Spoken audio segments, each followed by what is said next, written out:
ओम नमः सिद्धेभ्यः। ओम नमः सिद्धेभ्यः। अहिंसा परमो धर्म की। आचार्य गुरुवर श्री कुंद कुंद भगवान की। आचार्य गुरुवर श्री ज्ञान सागर मुनि महाराज की।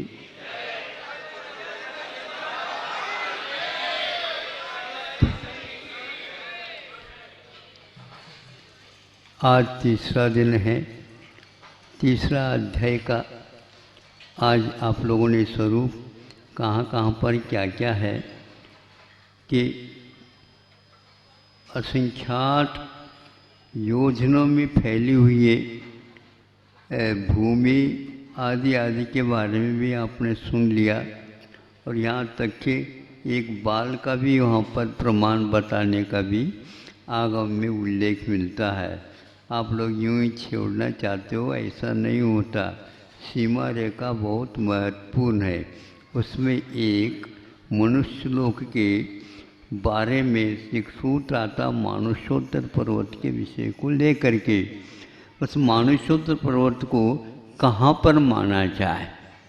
पुष्करार्धे च कहा कि पुष्कर का जो द्वीप है वह आधा में ही कर्म भूमि है और आधा जो है एक प्रकार से भूभूमि के अंतर्गत चला जाता है। तो उसमें 45 लाख योजन प्रमाण माना है कि मनुष्य लोक को 45 लाख प्रमाण। तो कहाँ तक करते चले जाएं? यूँ करते करते चले जाएंगे तो यहाँ पर पुष्कर द्वीप आएगा। वहाँ पर इसके जो मानसोत्तर पर्वत की अवगाहना है, नीचे की गहराई में अवगाहन है, उसके आधे तो उस तरफ चला जाएगा। तो ऐसी स्थिति में उसका जो मानसोत्तर पर्वत का मानसोत्तर मनुष्य लोक का विस्तार 45 लाख में कुछ कम होगा। अवगाहना भी चली गई ना, इसलिए एक स्थान पर मिलता है, वो मध्य में नहीं बहुमध्य भाग में है। बहुमध्य का अर्थ ये होता है, जब कभी भी आप जमीन खरीदते ना तो दीवार किसके ऊपर रहेगी, और उस दीवार का उपयोग उस वाला उस तरफ जो रहता है वो करना चाहेगा तो नहीं कर सकते। ये हमारे में है। इसलिए एक स्थान पर ये लिखा कि बहुमध्य। बहुमध्य का अर्थात पूरा मध्य तक जाएंगे, और बहु इसलिए है कि हमारे जो है 45 लाख योजन प्रमाण मनुष्य लोक है, ऐसा आगम उल्लेख है। हम इतने छोड़ नहीं सकते, इसलिए उधर कम हो जाएगा और इधर ज़्यादा हो जाएगा। एक बात, इसीलिए एक स्थान पर जो मनुष्य लोक के विस्तार के लिए मनफरी ज्ञान का विषय बताया, उसमें भी ऐसा कहा है, प्रांग मानुषोत्तरान मनुष्या। प्रांग का अर्थ अपने आप में बहुत महत्व होता है, आप हाथ नहीं लगा सकते। प्रांग का अर्थ छोड़ विधि में नहीं आता, किंतु वह दूर से ही आप रहिए। तो 45 लाख पूरी की पूरी जमीन को इस ओर लेने के लिए उन्होंने प्रांग उपसर्ग और लगाया, छोड़ करके। मानुषोत्तर पर्वत को छोड़ करके यह विस्तार है, ऐसा गिना जाता है। इससे भी स्पष्ट होता है कि इस जमीन को खरीदने के लिए काफ़ी हुआ तो हो गया होगा। अब इस प्रकार यह आचार्यों ने प्रांग उपसर्ग के माध्यम से वहाँ पर एक अवधि मनफरी ज्ञानी को मान लो ऊपर बिठा दिया जाए तो उधर उस विषय को वह कर भी नहीं सकता, अपने ज्ञान का विषय। इसलिए भी स्पष्ट होता है कि उसको छूना नहीं चाहिए। तो 45 यदि नहीं छूएंगे तो 45 लाख योजन का विस्तार नहीं हो पाएगा। इसकी सिद्धि उन्होंने बहुमध्य भाग से किया है। बाकी तो आप लोगों ने 3 लोक का क्या विस्तार होता है, अदो का कितना होता है, ये तो भौगोलिक विषय है। इसी प्रकार चौथा अध्याय में और भौगोलिक विषय जो खगोल संबंधी आने वाला है। आज भूगर्भ संबंधी आ गया, मध्य का भी आ गया, और कल महाराज के मुख से आप लोग सुनेंगे खगोल का क्या विषय होता। भूगोल और खगोल ये दो शास्त्र हमारे यहाँ तीसरे अध्याय और चौथे अध्याय के लिए है। इतना पर्याप्त है। आप लोग अपनी ज़मीन 45 लाख की अच्छे ढंग से रखियो, कोई अतिक्रमण कर न ले। अहिंसा परमो धर्म की। ओम नमः शिवाय। अहिंसा परमो धर्म की। आचार्य गुरुवर श्री कुंद कुंद भगवान की, आचार्य गुरुवर श्री ज्ञान सागर मुनि महाराज की जय।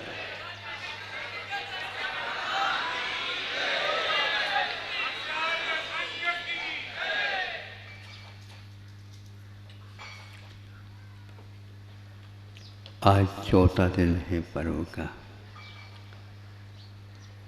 प्रातःकाल चौथा अध्याय का स्वरूप संक्षेप से आपके सामने आया और मध्याह्न में शौच धर्म का उसके साथ योग बिठाया गया।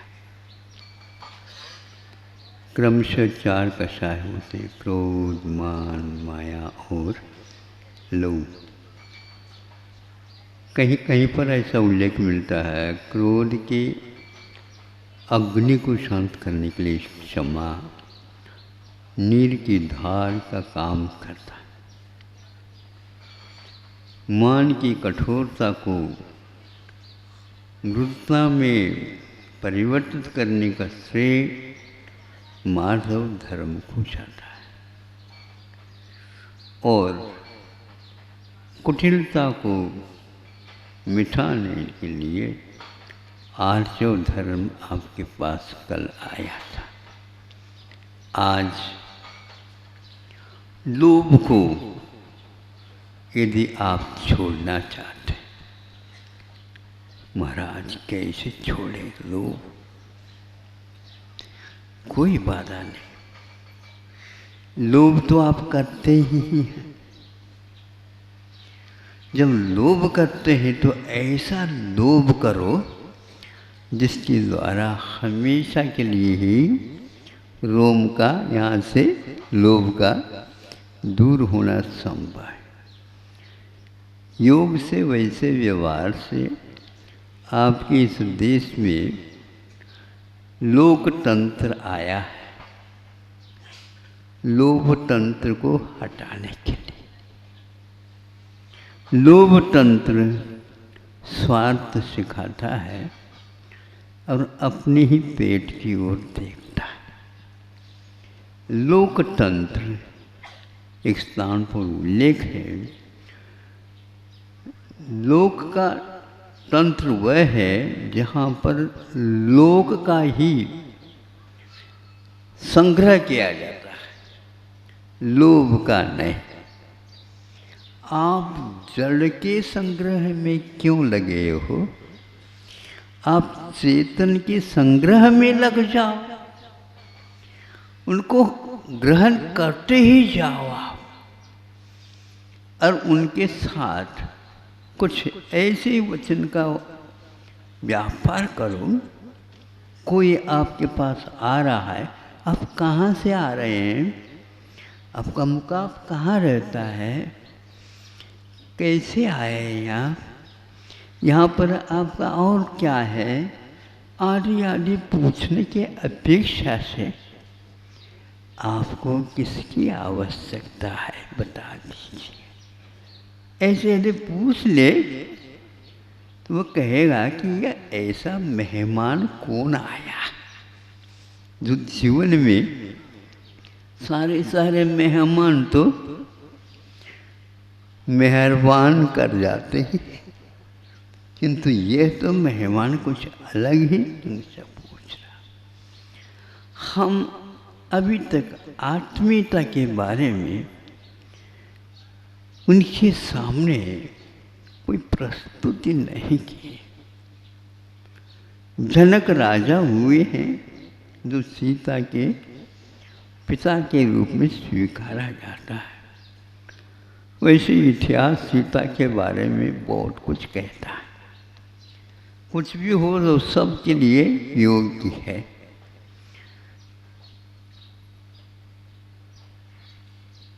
जनक राजा हमेशा हमेशा लोकतंत्र के समर्थक थे। उनको और किसी वस्तु से लोभ नहीं था, बस हमारा यदि काम होगा तो लोक के माध्यम से होगा। अब जब सिद्ध परमेष्टि भी बनते हैं तो लोक के बाहर कोई काम ही नहीं करते। बिल्कुल ठीक कहा कि बाहर क्यों नहीं जाते। लोक के बाहर जाना अच्छा नहीं माना जाता। हट कर के जाना, कोई कार्य करना अच्छा नहीं माना जाता। लोगों के साथ ही रहना चाहिए। ऐसे यदि सोच ले तो सिद्ध परमेष्टि लोक के अंत में विराजमान है। किसका अंत किया उन्होंने, और इसके अंत के बाद उस स्थान में बैठे हैं। लोभ का ही तो अंत किया उन्होंने, और अनंत सिद्ध परमेष्टि के साथ मिल करके वो बैठे हैं। सबके लिए वो उनकी छत्र छाया है। उन्होंने ऐसा साध्य सिद्ध कर लिया। अब ये बताओ, आप इतने लोभ करते हो, कभी संतुष्टि हुई है? सही बताओ। हाँ, आवाज नहीं आ रही, गर्दन हिला करके बता दो। यूं यूं कर दो, हम समझ ले। हो ये भी नहीं, अच्छा ये भी है, ये भी पक्का हो गया। तो फिर दाम बिना निर्धन दुखी और तृष्णा वश जन धनवान, कहूँ न सुख संसार में, सब जगह देखो छान। ये तो पक्का हो गया। 12 भावनाओं में ये सबसे उत्तम कड़ी है। लोभ के कारण, धन के अभाव के कारण ये संसार दुखी है। दाम बिना निर्धन दुखी। निर्धन जो होगा वो समय पर धन नहीं मिलने के कारण दुखी हो जाता है, स्वाभाविक। लेकिन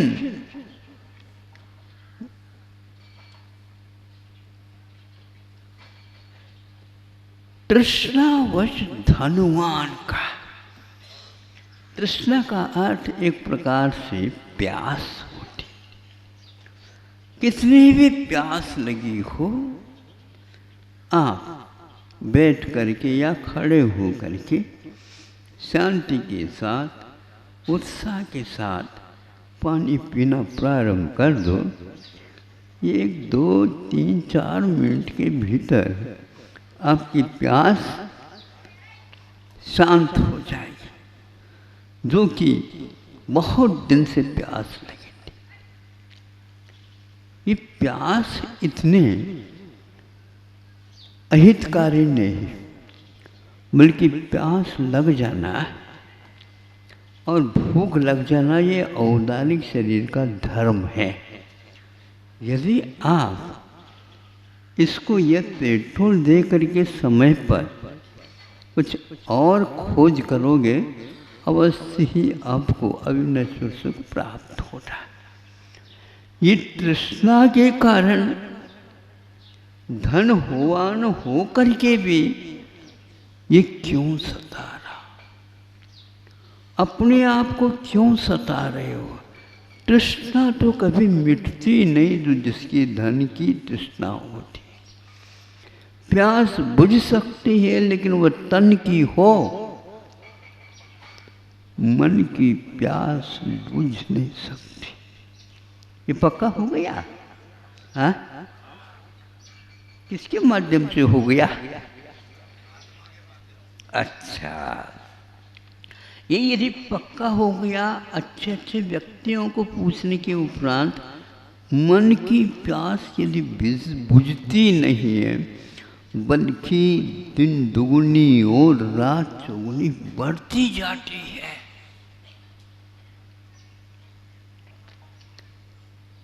आपकी यात्रा नीचे से ऊपर की ओर हुई है और इसमें कारण केवल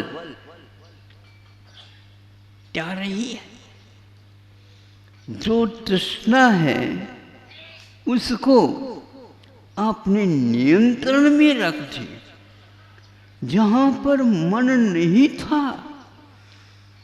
जहां पर अन्य जिह्वा तक नहीं थी और जहां पर नेत्र नहीं थे जो देखने के लिए, कोई भी इंद्री नहीं थी, किंतु केवल स्पर्शनेन्द्रिय थी। उस अवस्था में आपने तृष्णा के ऊपर विजय प्राप्त कर लिया। अल्पारंभ परिग्रहत्वं मानुषस्यायुषः। इस सूत्र उमा स्वामी महाराज ने 6ठे अध्याय में आने वाला है। एक दिन और प्रतीक्षा करिए। वो लिखा, तृष्णा के ऊपर नियंत्रण आप एक इंद्रिय में भी कर सकते हैं और संगी पंचेंद्रिय होने के उपरांत भी तृष्णा के पीछे लगोगे तो पुनः वही प्रतीक्षमान है, निगोद में जाकर के गिरोगे।